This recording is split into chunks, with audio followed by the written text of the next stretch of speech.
The Spotlight, shining a light on podcasts and videos that have caught our attention. Hi and welcome to The Spotlight. My name is Jen Spiker, and today I'm highlighting part of a recent conversation that Phil Edwards had with his guest co-host on Sunday Morning Together. Sunday Morning Together is heard every weekend on Vision and available on demand in the Vision app. Each week, Phil spends some time finding out about his guest's story, including their faith journey. For those unable to attend a local church service, the time together includes sharing communion and the 5-minute sermon. A recent guest co-host on Sunday Morning Together was Pastor Andew Hill, and Phil spent some time finding out more about Andew. The Spotlight with Jen Spiker. But Andrew, let's go back to the beginning. You mentioned earlier that you were born in Melbourne. You've lived in Melbourne all your life. So we know that little snippet, but are you brave enough to say when that was? Oh, yeah. Oh, look, I was born in 1967, so a number of years ago now. Sort of gives away my age now, doesn't it? But Sorry to reveal that. That's okay. Okay. I don't mind. What kind of context were you born into? What was your family?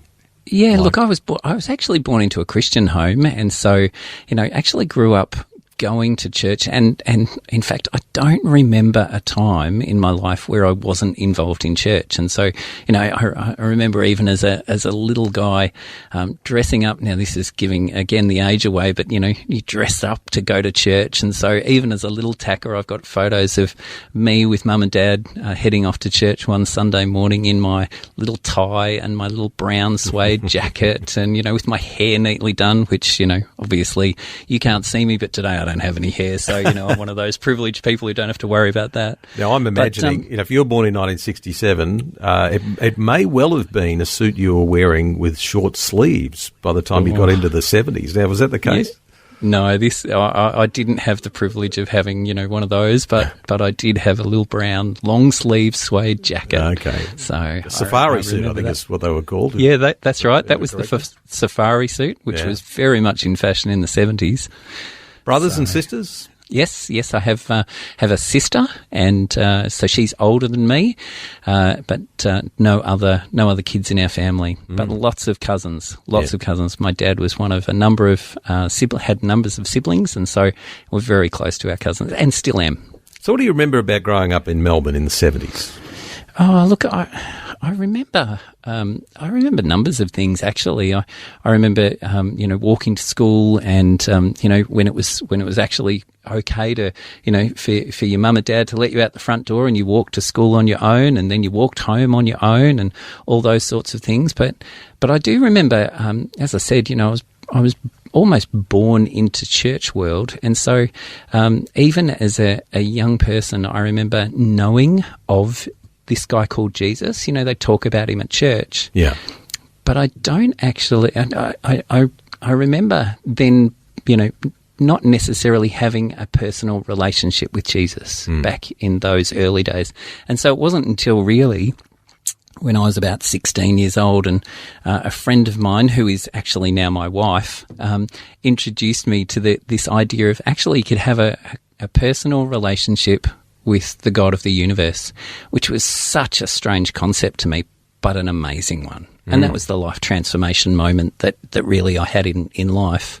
And then along with that, then starting to have an older gentleman and his wife in the church that Leanne and I were then part of, who would gather the young people together in their home on a Wednesday night and work through, different aspects of the Bible. And we were able to ask them lots of questions about Jesus and how we develop a relationship with him, which was fantastic. It really was. So what did that look like for you? So obviously your now wife dropped this idea into your mind, into your spirit. Did it stick straight away? Did you wrestle with it for a while? Was there a moment where you kind of went, yes, God, I ask you to come in? Yeah, there was. And I remember, we'd had numbers of discussions about God, and about Jesus. And so I'd started reading my Bible a little while earlier and, had lots of questions. But at the same time, we'd been to this thing which used to happen in Melbourne here called Happening up at Belgrave Heights, which, was a big Christian, event. Big Christian event for young people. And I remember one of the guys actually talking about that you could give your life over to Jesus, for him to guide, lead and direct, the pathway for the rest of your life. And I thought, well, I'm not sure that I'd do a very good job on my own. So maybe he was the one who was going to be best at leading and guiding and directing me all the days of my life. And so, I knelt down beside my bed one night when I got home and, in the typical kneeling fashion, held my hands up towards my mouth and I said, Jesus, would you come into my life and lead and guide and direct me for the rest of my life? And that's really where it all began. So if I'm doing my maths right here, that would have been around 1983 and 83, 84. And so here we are 40 years down the track. How has that worked out for you with that idea that I'm not going to do a good job on my own? Maybe Jesus is going to do a better job guiding and leading my life for me. Yeah, that's a good question. And I think for me, I have, ever since that day when it came to whatever decision it was, whether it was a career decision or whether it was, marrying Leanne or even, talking about having kids, naming our kids, different ministry appointments, I have always said to God, okay, well, you're the one who leads my life and guides my life. And so here I am. I will just ask you. You're the one who knows best. And so help me, speak to me, guide me about these sorts of things. And so, whether it's been, don't let the cat out of the bag, but, when I left school, I went into the bank and then was a car salesman in a Holden dealer for quite a number of years. And even doing that, I felt like that was actually God directing me and preparing me for the ministry years that were ahead because, that was great experience in dealing with and talking to people through the car industry. It was incredible. Is there an overarching lesson that you really drew out of that? Oh, look, I think when I went into the car industry, I didn't realise how much people involvement was part of that industry, and so being able to ask them questions, being able to really find out where life was up to for them, what their needs were. You had to do that just to be able to find out what sort of car they were interested in, and for me that really, I guess, continued to spark the interest that. Because before I went into, car sales and, actually when I was finishing school, I was actually thinking, do I go into paid Christian ministry of some description? And so, I said before, I asked God about all those decisions and I asked him at that point in time to, again, lead and direct me. But when I spoke to a few people about how do I get into, Christian ministry, it all seemed a bit hard. But all through the years of the car industry, I felt like God was knocking on the door of my heart going, have you forgotten that conversation we had back then? Well, keep learning what you're learning, but there will come a time. And there did come a time when I was driving home from delivering a car up towards Lake Eildon one day, coming back through Lilydale in Melbourne's outer east, and I looked up and I saw the Bible College of Victoria then was up on top of the hill in Melbourne's east, and a big white cross on the top of it, and I looked at that cross and I just burst into tears, and I knew that it was time to leave my car sales job and go to Bible college and start the journey towards paid Christian ministry, full-time Christian ministry. I can hear the title of the book now, from Commodores to church pastor or, Barinas to Bible college or something like that, because you were selling Holdens at the time. I was indeed. Well picked up. Yeah. So was that a hard process, though? Because I know when you're taking a pretty big diversion away from one thing into another, it can be pretty difficult. Did you have to wrestle with it, or was more so, no, I'm resolved, this is it? Yeah, I think I'd wrestled with it for years leading up to that point. And so when I had that, I would call it an actual encounter with God in that car at that moment. When I had that encounter, I absolutely knew it was time. And so to take that faith step, I sort of said to God at the time, well, okay, if you're wanting me to do this, I'll do it, but maybe I can go part-time if they offer the course part-time, and I'll, keep working part-time. I had a family, had a house, a mortgage, all those sorts of things. And so, that was a logical thing for my brain, but that wasn't God's idea. Bible college didn't offer the part-time course that year. It was all full-time, so resigned from work and went full-time. Yeah. So this lady, Leanne, who had introduced you to this idea of a personal relationship with Jesus, became your wife. At what point was that? That was before. While I was in the car industry, actually. Yeah, and look, there were some people in her life going, "Why are you marrying a new car salesman? You know, surely you can do better than that. You know." Yeah.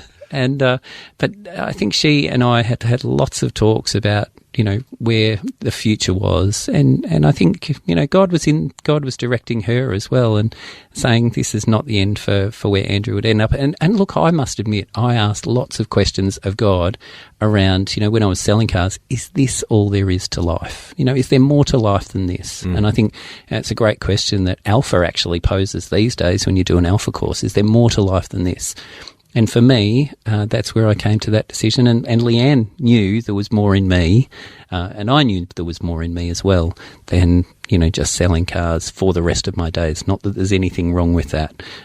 People, you know, need to have livings in different areas, and that's a good one. But, yeah, there was more to life for me than that. One thing you said a little while ago that kind of caught my attention was that you felt that you strongly heard from God. So you were driving, you saw that cross on the hill at a Bible college, and it was like as if God spoke to you. And I'm always interested to know when people say things like that, you know, is it an audible voice? Was it just a knowing or a sensing? And have you had other experiences like that? Yeah, it's a good question. Look, I'm one of these people who does hear, you know, an audible voice, not like the big booming Charlton Heston voice out of the Ten Commandments, the movie, or anything like that. Is it the voice of your wife? Yeah, could be. No, it actually sounds like my own voice, and yet this when I hear God speak in that way, because I also see pictures for, you know, different people at different times. But when I hear that voice, you know, there are a few questions that I ask, and, you know, does it line up with Scripture? Does it line up with the Word of God? And does it build and encourage and, you know, equip people? And does it edify the church as well? And so, you know, these are the sorts of things that go through your mind when you hear these sorts of things. And so, yeah, I definitely heard a voice, and it sounded like my voice in my head, but was definitely that prompting from God that sits well in your own heart. What about over time? How has that changed for you in the way that you, I guess, engage with God in prayer and in big decisions you've had to make? Because, you know, you've moved from been at a number of different churches, and I imagine that you know, big decision time when it comes to move from one to another. How have you done that? Absolutely. Look, I think for me it's always been a journey, and a gradual journey. God doesn't always act when you want him to act. You know, it always takes some time. He works on his time and not necessarily our time. But for even up until, you know, up last year when I was working with the Baptist Union of Victoria. I'd worked in a few different churches before that. Careforce Church was my first church that I worked in. Then I was at Crossway Baptist Church, and then across to City Life Church for a couple of years, and then spent 4 years with the Baptist Union. But when I was going through this time last year, I really felt like God was leading me back into pastoral ministry within a local church context. And at that time, I actually felt like God wanted me to go deeper with him and really focus my prayers around, you know, my role, my ministry, and my future, and where he was wanting to take me in that. And so, at the time, I actually discovered a book by Mark Batterson called The Circle Maker. And it's just basically, you know, you draw a circle to focus your prayers, because sometimes I think in our prayer life we can be a bit flittish, you know, we can see different things and it distracts us. But actually, you know, drawing a circle and actually writing a prayer within that circle. And so for me, I decided I was going to do that. I was going to go through I think it was a 30-day prayer experiment where you'd actually do that. And as I did, I started noticing that lots of these prayers were getting answered in different ways. Healings for different people, provision for other people's jobs, you know, all these sorts of things, which was just astounding. And so God led me through that point, and that built confidence in me to then continue to seek him for my own future, because if he can do it in others, he can do it in you. On the Spotlight, we've been listening to part of a conversation between Vision CEO Phil Edwards and Pastor Andrew Hill from a recent Sunday morning together. If you want to hear more of this conversation, including a communion message and 5-minute sermon from Pastor Andrew, tap the podcast tab of the Vision app and search for Sunday Morning Together. There are many more fascinating conversations to enjoy in the Sunday Morning Together feed too. My name is Jen Spiker. Join me next time on The Spotlight as I share another podcast or video that deserves highlighting. If you have a favourite podcast or video series that you'd like to hear featured on The Spotlight, click Contact Us at vision.org.au and share the link.